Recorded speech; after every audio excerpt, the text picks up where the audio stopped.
Olá, gente! Sejam bem-vindos a mais um vídeo aqui no canal. E mais uma vez, atendendo a um pedido de vocês, o vídeo de hoje vai falar sobre como você pode aplicar na prática, no teu dia a dia, alguns hábitos e algumas estratégias para desenvolver mais maturidade emocional. Meu nome é Aline, eu sou psicóloga e eu tenho esse canal aqui no YouTube e um perfil no Instagram para te ajudar a ser uma pessoa mais madura. Se você já é um inscrito aqui do canal, já deve ter me ouvido falar sobre maturidade emocional e definir também, né? Dizer o que é a maturidade emocional algumas vezes nos meus vídeos. Mas, se você chegou agora, quero te falar aqui de uma maneira muito simples o que é que eu acredito e a psicologia acredita ser maturidade emocional e por que é tão importante a gente desenvolver essa nossa habilidade. Maturidade emocional é basicamente a gente ter a capacidade correspondente ali à nossa idade, ao nosso desenvolvimento, para lidar emocionalmente com as situações que estão acontecendo naquele momento, naquela fase de vida da gente. Por isso que é esperado que uma criança não tenha o mesmo nível de maturidade emocional que um adulto, por exemplo. Mas ela tem ali os desafios dela que ela precisa aprender a lidar diante daquele momento, daquelas situações pelas quais ela está passando.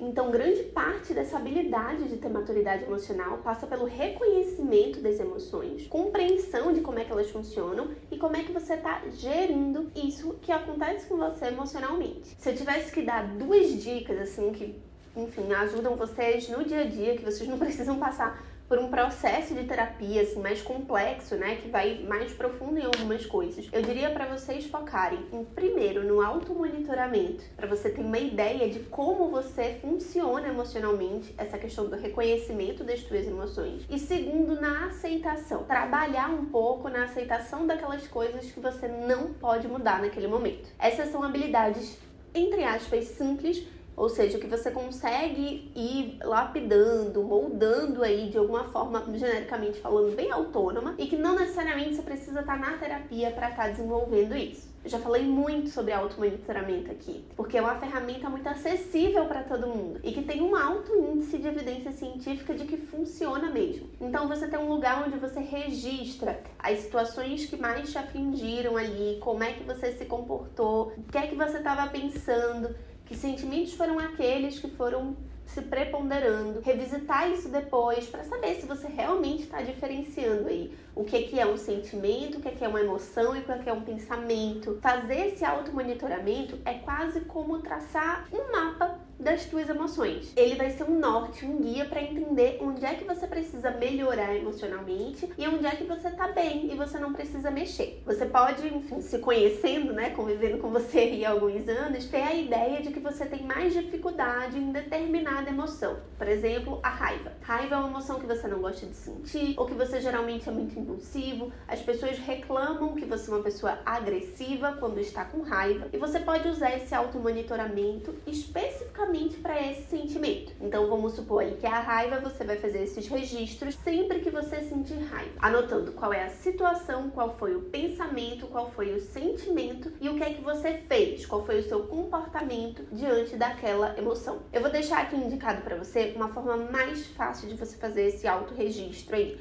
algo que eu indico e acompanho inclusive no consultório, que é através do aplicativo Cogni. Você pode baixar, ele é bem intuitivo, lá tem todas as explicações de como utilizar e você vai fazendo esse registro. Ao longo do tempo, o legal do Cogni é que ele dá alguns mapas, então você consegue ver o progresso, o regresso, enfim. Fica aqui essa indicação gratuita para vocês. Por que é tão importante você fazer o automonitoramento e fazer esse reconhecimento? Primeiro, nós somos esses seres parcialmente racionais, né? Tem um autor que diz que o ser humano é o ser emocional mais racional que existe, né? A gente é movido pelas emoções, gente, não se engane, a gente não é tão racional assim. Mas a gente tem essa parte da nossa cognição, né? Essa parte racional que faz com que a gente consiga refletir e faz com que a gente tenha necessidade de entender o porquê das coisas ou como as coisas funcionam. O automonitoramento, ele age exatamente aí. Vai te dar essa clareza, essa noção melhor de como é que você funciona em determinadas situações e com determinados sentimentos. Isso já dá pra gente uma sensação de, ok, eu sei como isso funciona, isso aconteceu por conta daquele gatilho. Ou então, algo que acontece muito durante o automonitoramento é você começar a perceber padrões. Eu sinto raiva sempre que sou contrariado. Eu sinto raiva sempre que aparece algo que eu considero injusto. Fica mais fácil de você perceber. E aí se torna mais previsível. E isso é algo que o nosso cérebro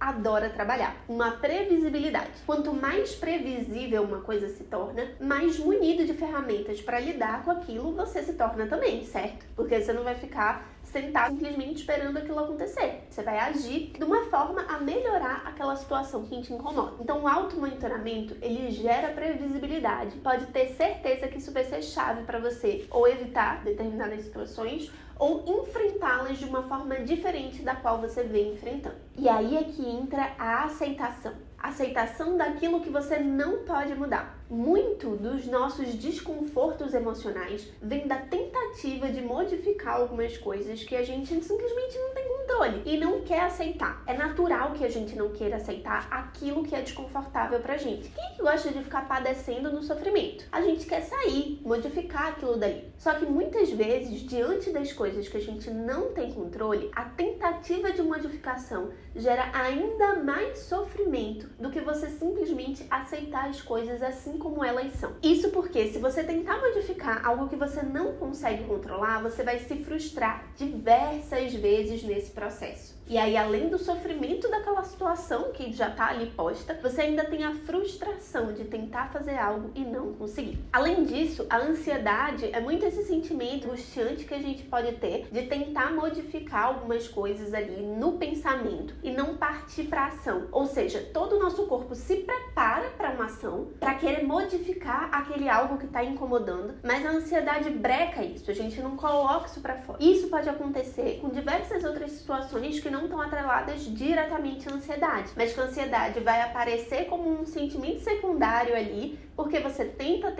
modificar e não consegue, porque não está no teu controle. A gente conseguir dedicar energia e transformar essa energia do pensamento, da emoção em ação é algo que ajuda muito, tanto psicologicamente como fisiologicamente falando também. A gente consegue, no caso da ansiedade, liberar de uma forma correta tanto a adrenalina quanto o cortisol, que são provocados por essa emoção quando a gente transforma aquele pensamento numa ação de fato. Tá, mas aqui eu não tô querendo falar daquelas situações que você consegue modificar. Elas são mais fáceis de lidar, porque você vai estar com elas ali em mãos, você consegue modificar, você sabe o que fazer, é só traçar um plano e colocar em prática. Eu tô falando aqui da aceitação das coisas que você não pode mudar. E tenha certeza, já falei isso aqui outras vezes também. Esse é um movimento que não é natural, vai ser difícil, vai ser contraintuitivo de você fazer. Mas que com o passar do tempo, ele vai ficando mais prático, vai ficando mais fácil e vai te gerar muito menos sofrimento. Vou te dar um exemplo aqui bem drástico, tá? Mas que é algo natural que acontece ali. A morte de alguém querido. Você pode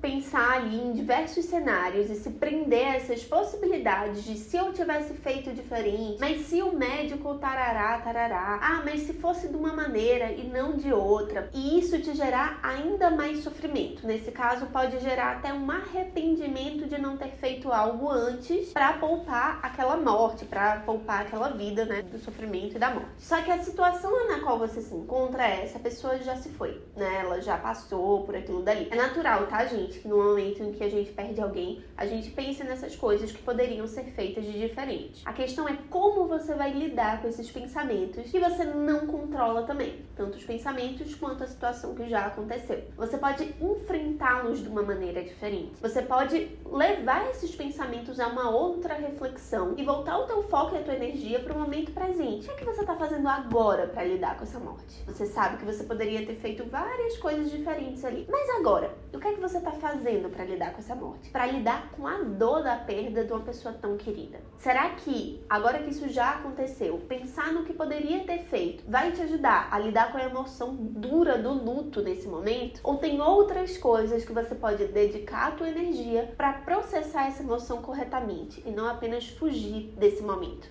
A aceitação, ela vai te ajudar muito no enfrentamento dessas situações e a dominar melhor as tuas emoções. Uma vez que você aceita a situação, você aceita também o teu sentimento. Você aceita também o estado emocional no qual você se encontra. E aceitar o estado emocional é ter que olhar pra ele, é ter que se deparar, olhar-lhe frente a frente, não temê-lo nesse sentido, ou até temê-lo, mas ir com medo mesmo, entender do que é que ele tá falando exatamente pra você. Quando você entende a função daquele sentimento ali, fica muito mais fácil de você conseguir lidar melhor com ele, de você conseguir encontrar estratégias para inclusive diminuir a intensidade que ele tá. Como se fosse assim, você não sabe o destino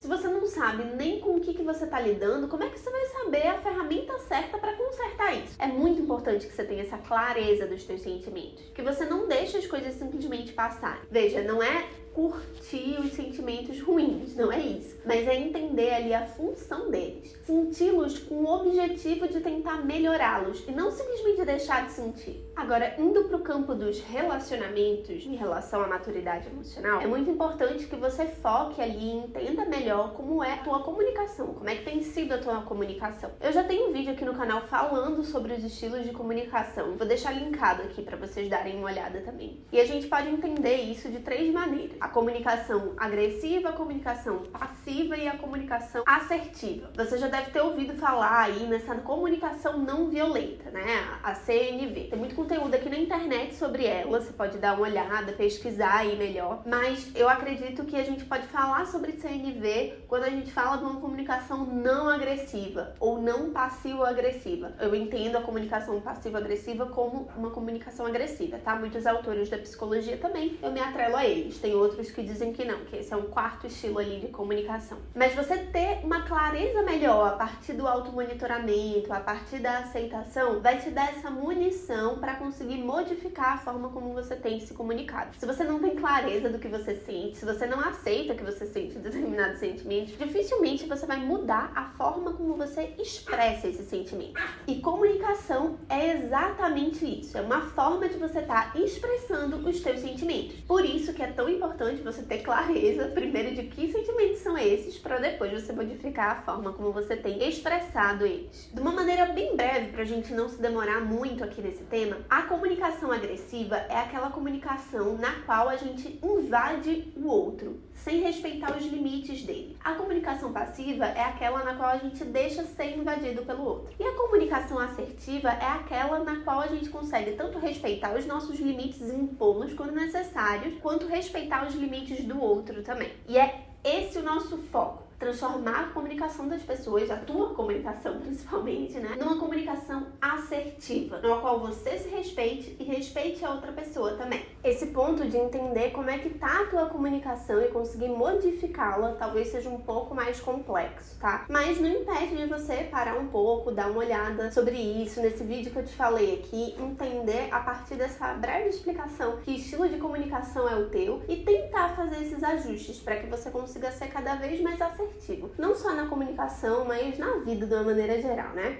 No comentário que ela deixou aqui no vídeo, ela também me pediu dicas de livros, enfim, outras coisas que podem te ajudar aí nessa busca, né, de mais maturidade emocional, de mais autoconhecimento. E eu vou deixar a indicação aqui de 2 livros pra você. Primeiro é A Mente Vencendo o Humor. Tá ali mais atrelado realmente a esse campo das emoções, fala um pouco mais sobre isso. É um livro pra leigos, né? Então, pra quem não é da psicologia, poder identificar melhor ali os estados emocionais, a forma como o teu cérebro funciona. E o outro livro é o Reinvente Sua Vida. Esse livro também é para leigos e ele vai falar sobre alguns traços de personalidade. Ele vai aprofundar ali nos esquemas emocionais que estão mais atrelados à nossa personalidade do que ao nosso humor. É um livro um pouquinho mais complexo, digamos assim, mas também tem uma linguagem bem acessível, com muitos exemplos práticos ali de casos que eles acompanharam, e eu acredito que podem ser ótimas fontes de conhecimento aí para vocês começarem. Primeiro, A Mente Vencendo o Humor, depois o Reinvente Sua Vida. Espero demais ter te ajudado com esse vídeo. Me deixa saber aqui se você gostou, deixa o teu like ou o teu dislike para eu trazer mais vídeos assim, dessas aplicações práticas ou de algumas ferramentas que podem te ajudar para além da terapia. Acredito que isso pode ser bem interessante também. E eu te aguardo aqui na semana que vem com mais um vídeo para você. Um abraço e até lá!